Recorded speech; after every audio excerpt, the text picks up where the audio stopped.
All right, folks. Sunday morning, not typically a day we do a live stream, but obviously lots of wonderfully horrible things happening in the world. Of course, however, Emperor Trump can do no wrong. Um, and now we do officially have, I guess, an American empire because Donald Trump proudly proclaimed yesterday after his siege of Venezuela that he's going to be running that too. Just creating our own little empire, expanding the United States and getting more and more territories. Oh, and by the way, he also teased which country would be annexed next yesterday. In case you missed that, he did tell us that, quote, something's got to be done now with Mexico.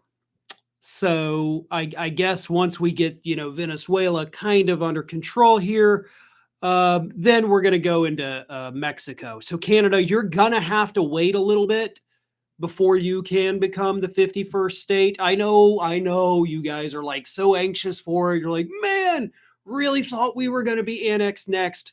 But we got to get Mexico first, Trump says. And then we'll probably go to Canada, maybe Greenland first. I don't know.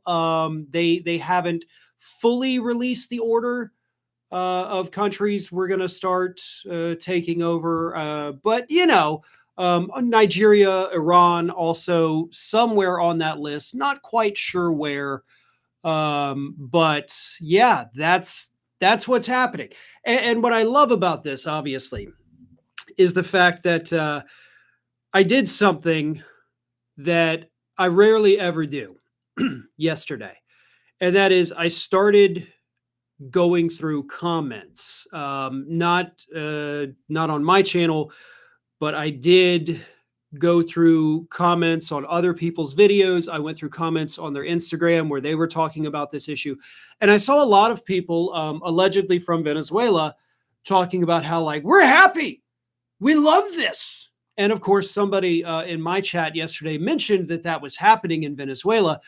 Well, it turns out actually a lot of that footage was actually a year and a half old.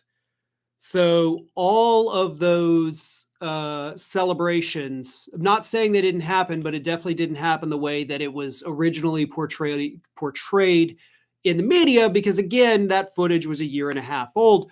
So that's number one. And number two, they're all in the comments saying, like, we like this, we love it. You guys don't understand. The problem is we do understand. We remember. I know it seems like a million years ago to a lot of folks. And honestly, I know that nearly all, in fact, I'm going to adjust that statement, all of the influencers active today were not around during the Iraq years. Now, some of the YouTube folks were, okay? TYT was, Sam Cedar was, David Pakman was, and I was.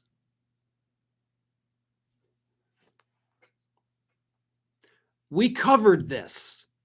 We covered the lead up to it. We covered Colin Powell going to the UN and lying to their faces about why we needed to invade Iraq.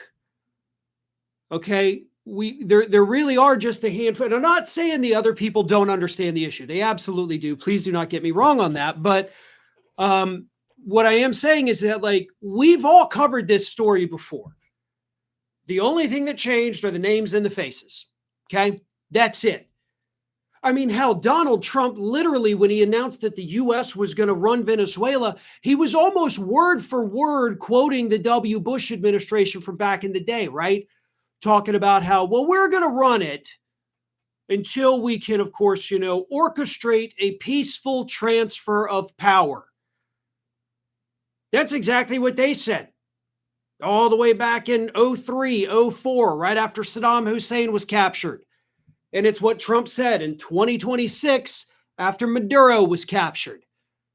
So we've done this before. We've covered this before. Hell, I had to go back through the old Ring of Fire archives, just pull up all the Iraq war stuff we did Have somebody edit out the word Iraq, change it to Venezuela, and it's the same damn thing, folks. And yes, as I pointed out yesterday at the time, in Iraq, when we captured Saddam, people were celebrating, tearing down his statues, big old party in the streets. And then more than 2 million of them died in the ensuing years because the US didn't know what the hell to do. We had no exit strategy. And that, of course, is a phrase we're going to start hearing a lot more about, the Venezuelan exit strategy. So again, I don't think a lot of people truly grasp how much repetition we are seeing here with Iraq and now Venezuela. And again, so many of us we're doing this back then and talking about this same stuff back then.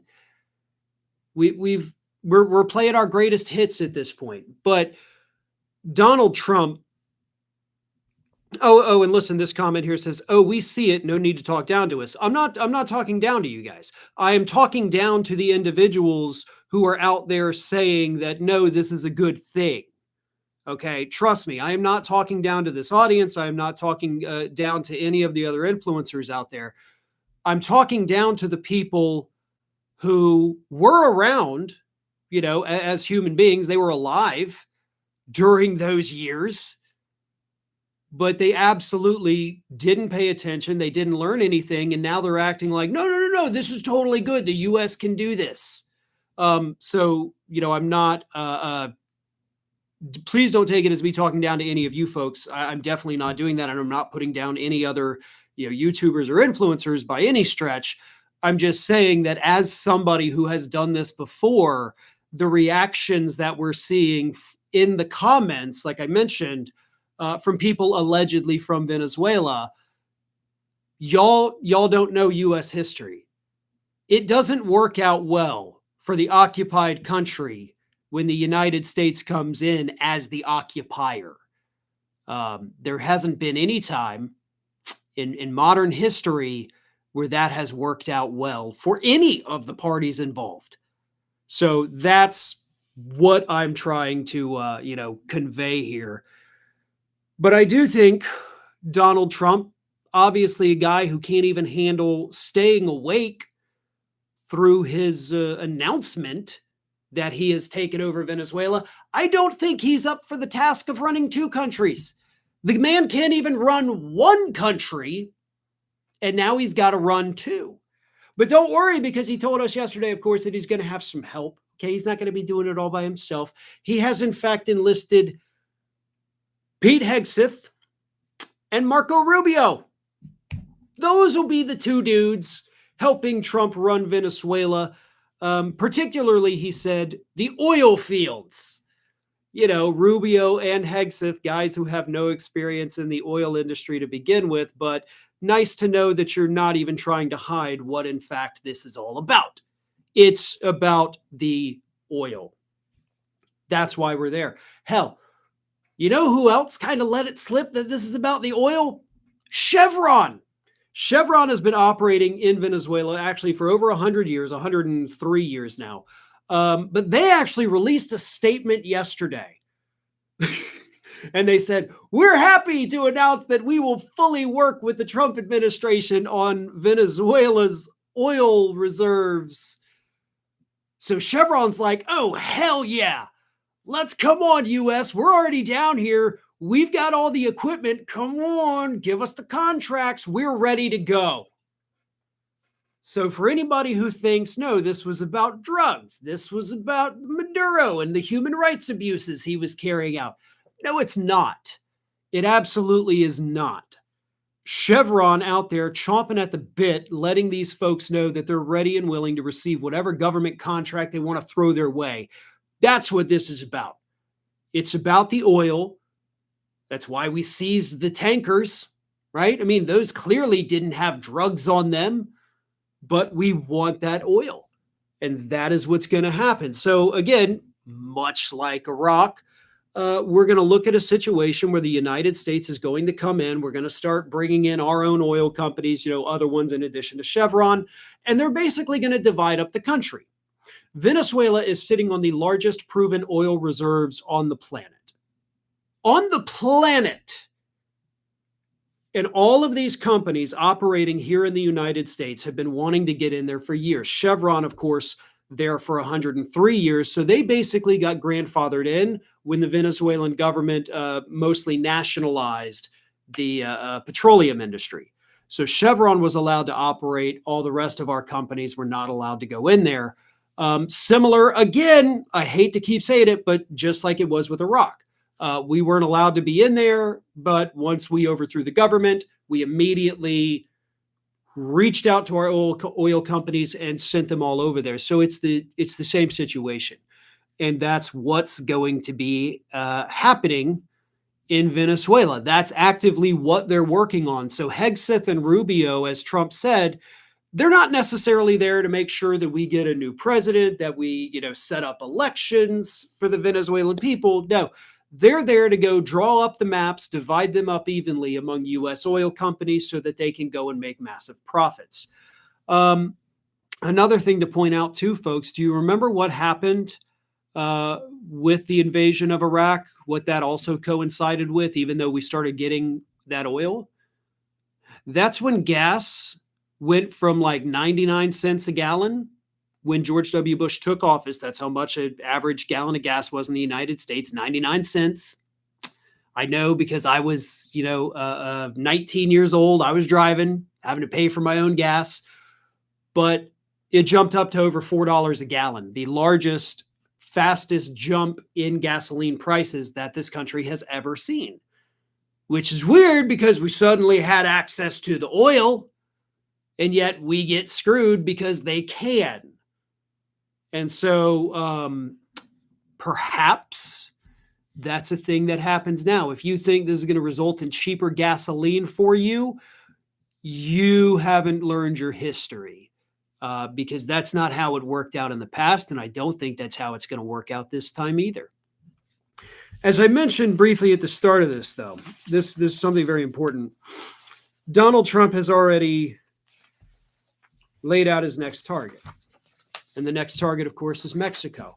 Here is what Donald Trump said when he phoned in to Fox and Friends Saturday morning. He said, "It wasn't meant to be a message to Mexico, and we're very friendly with Mexican President Claudia Sheinbaum. She's a good woman, but the cartels are running Mexico. She's not running Mexico. We could be politically correct and be nice, but no, she's very frightened of the cartels. They're running Mexico. I've asked her numerous times, would you like us to take out the cartels? No, Mr. President, please. So we have to do something. We lost 300,000 people, in my opinion, to drugs, and they come in through the southern border. Something's going to have to be done with Mexico." All right, well, first of all here, we lost 300,000 people to drugs, in my opinion. You don't get to have an opinion on a statistic. That's not how statistic is a fact. So you can't just say 300,000 people died, in my opinion. Okay, does it? Everybody knows where I'm coming from with this, right? How is that not a thing that people are talking about? Like Trump, this is cognitive decline, folks. This is so bad, and now we have this mentally unstable, most likely demented man saying he's going to be running two countries. Wow. But of course, that is secondary to the big part of something's got to be done with Mexico. What is that something going to be? Are we going to wake up next Saturday morning to video footage of Claudia Sheinbaum being hauled away in handcuffs and a blindfold for some reason? I mean, that's what we did this past Saturday, so who knows? If he's using the flimsy excuse of we've got to take out the cartels, then anything is possible, right? They've declared drugs a weapon of mass destruction, which gives Trump the authority, not really, but in his mind it does, to go out there and take out whatever world leader, annex and invade whatever country he wants.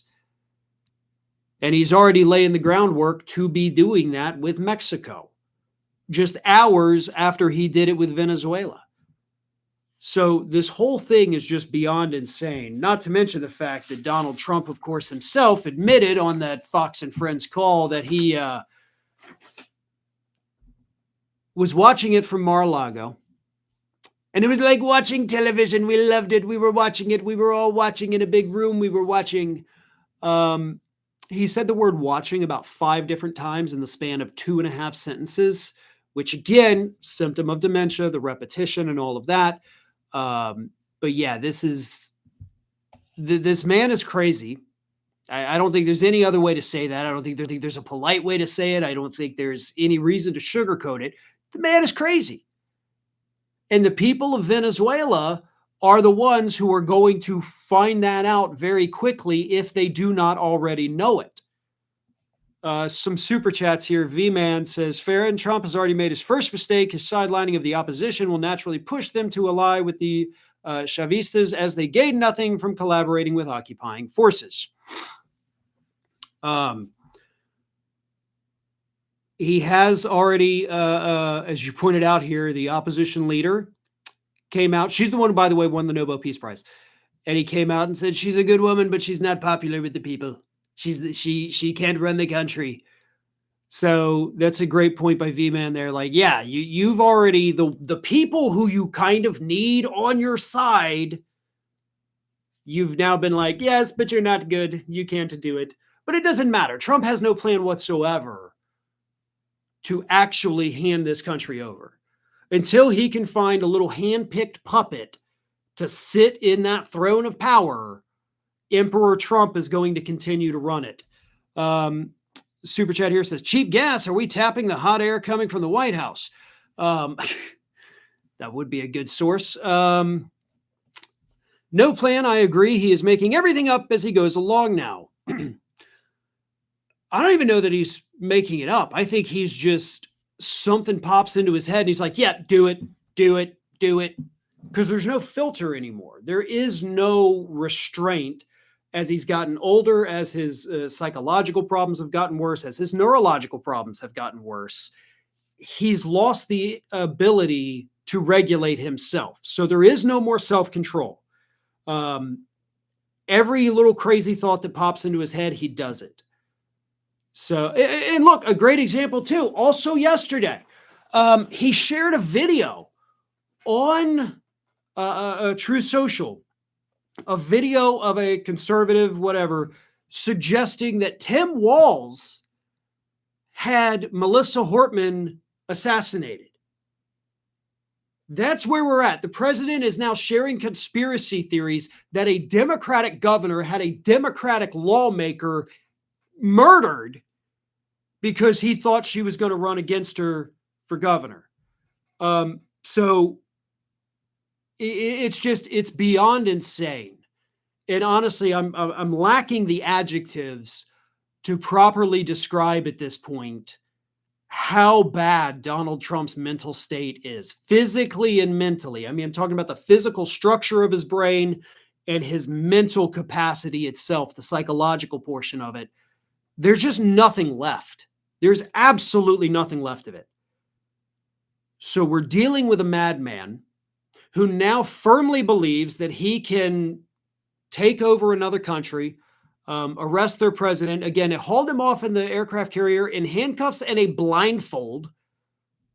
I mean, I get the handcuffs when you're arresting somebody, but not exactly sure what the blindfold was for.